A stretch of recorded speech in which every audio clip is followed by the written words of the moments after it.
Assalamualaikum warahmatullahi wabarakatuh. Halo semuanya, saya Ujang Mario. Saya adalah mahasiswa aktif di Universitas Pelita Bangsa dan Prodi Teknik Industri.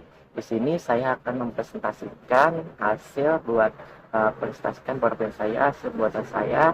Dan saya kutip ini dari jurnal yang saya dapat di Google yang berjudul Analisis Variasi One Way Nova.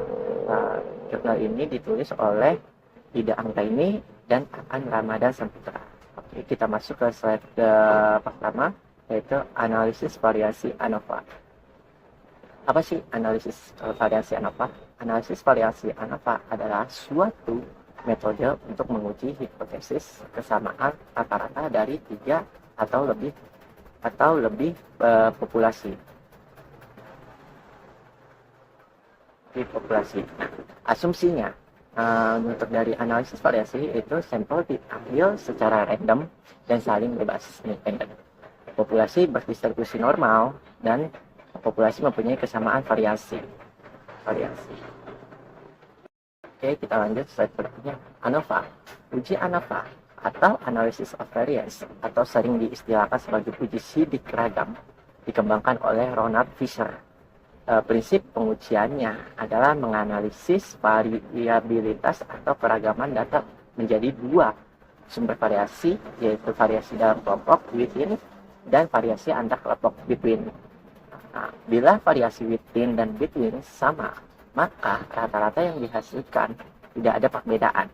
Sebaliknya, bila hasil perbandingan kedua varian tersebut menghasilkan nilai lebih dari 1, maka rata-rata yang dibandingkan menunjukkan adanya perbedaan.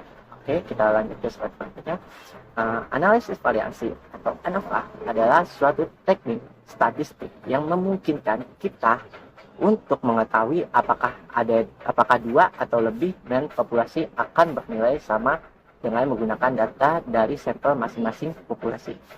ANOVA sendiri digunakan untuk menguji hipotesis operatif rata-rata K sampel atau jumlah lebih dari 2 bila datanya interval dan rasio. Oke, next.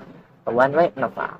Analisis perbedaan produktivitas kerja karyawan tetap, kontrak, dan pekerjaan harian lepas PHL di PDAM Kota Bengkulu.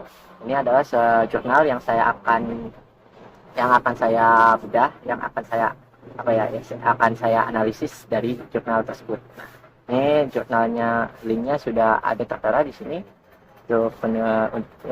Terus jurnal ini ditulis oleh Ida Angtaini dan Aan Ramadan dan Saputra. Jurnal ini akan saya bedah dan saya bahas di presentasi ini. Kita masuk ke tujuan penelitian dari jurnal tersebut. Oke, jurnal tersebut tujuan penelitian.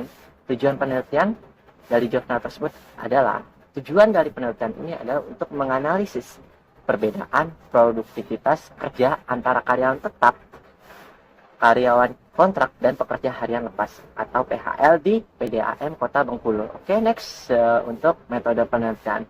Metode penelitian ini, penelitian menggunakan metode deskriptif dan kooperatif.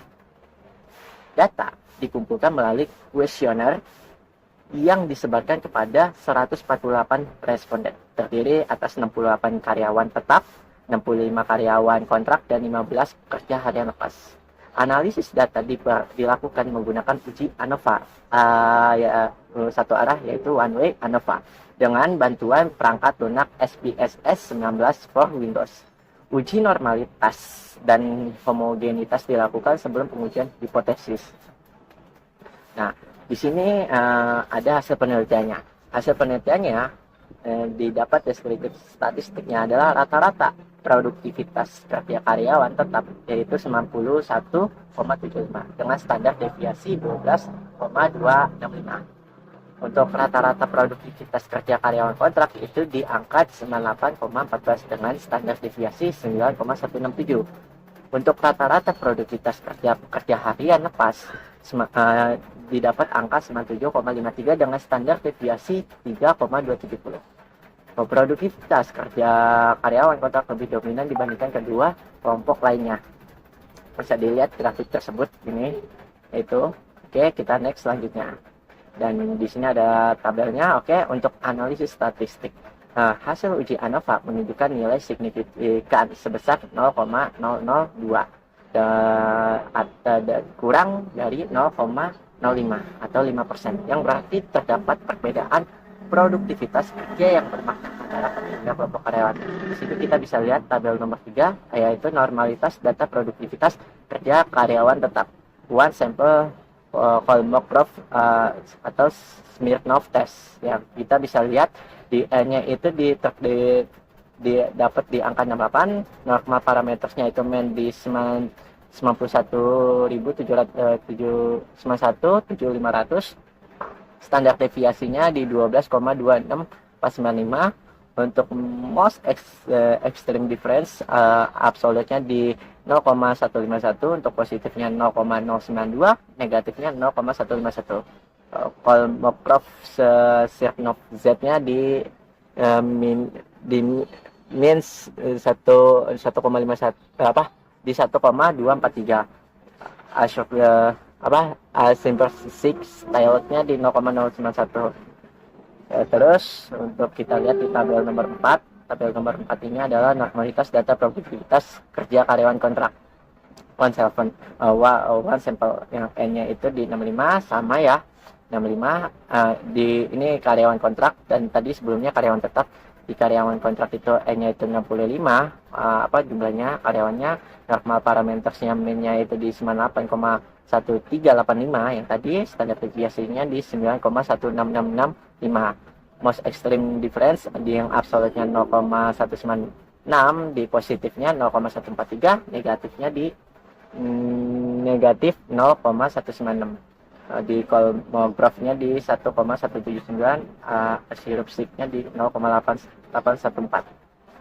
Oke, kita lanjut di tabel nomor 9, yaitu normalitas data produktivitas kerja karyawan harian lepas, PHL, pekerja harian lepas. Tadi kontrak sudah, terus itu karyawan tetap sudah, ini pekerja harian lepas. Yaitu one simple masih sama, tetap di data N-nya itu di 15, karyawan tetapnya di normal parameter min-nya di 97,5333, standar deviasinya di 3,27036. Untuk most extreme difference untuk absolutnya di 0,120, positifnya di 0,117, untuk negatifnya negatif 0,120. Oke, bisa dilihat dari sini. Kita masuk ke tabel 6, yaitu statistik deskriptif, yang dimana N, min, standar deviasi, dan standar error. Untuk karyawan tetap sendiri, di N-nya tadi di 68, untuk min-nya itu di 91,75, dan standar deviasinya di 12,265, untuk standar error-nya di 1,487.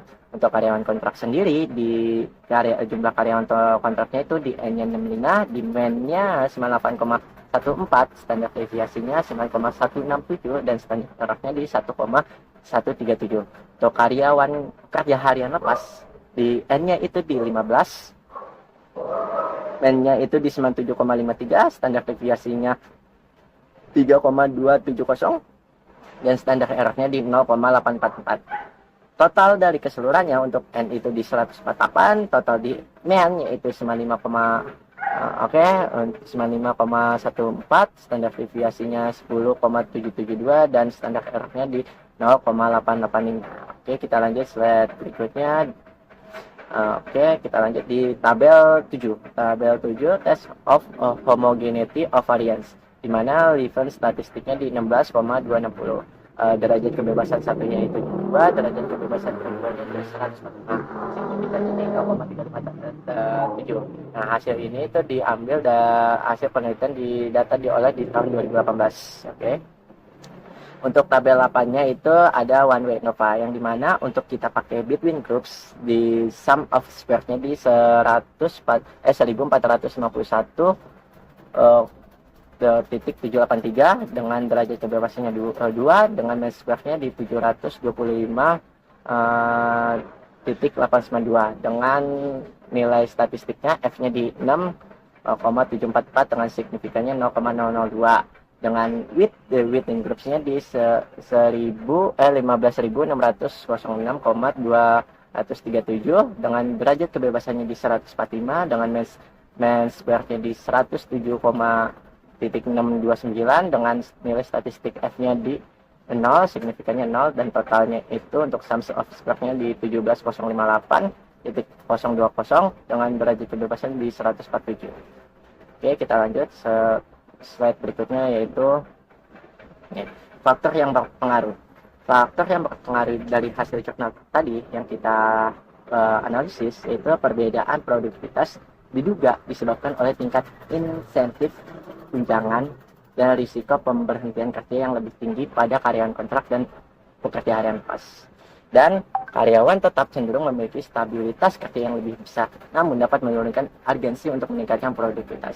Yang dimana karyawan kontrak dan karyawan pekerja harian lepas itu memiliki memiliki faktor yang disebabkan oleh tingkat insentif tunjangan dan risiko pemberhentian kerjanya itu sangat besar dibandingkan karyawan tetap. Tapi untuk masalah produktivitas, karyawan tetap itu memiliki stabilitas kerja yang sangat besar, namun dapat menurunkan urgensi untuk meningkatkan produktivitas. Jadi untuk karyawan tetap sendiri produktivitas ini sangat turun dibandingkan karyawan kontrak maupun kerja harian lepas. Oke, kita lanjut. Nah, kesimpulan penelitian ini menunjukkan bahwa terdapat perbedaan produktivitas kerja yang signifikan antara karyawan tetap, kontrak, dan pekerja harian lepas di PDAM Kota Bengkulu. Karyawan kontrak memiliki produktivitas kerja tinggi, diikuti oleh pekerja harian lepas, sedangkan karyawan tetap memiliki produktivitas terendah. Implikasinya, untuk implikasi dari kesemuanya ini adalah perlu adanya sistem evaluasi kinerja yang transparan dan konsisten untuk semua kelompok karyawan tanpa memandang status pekerja.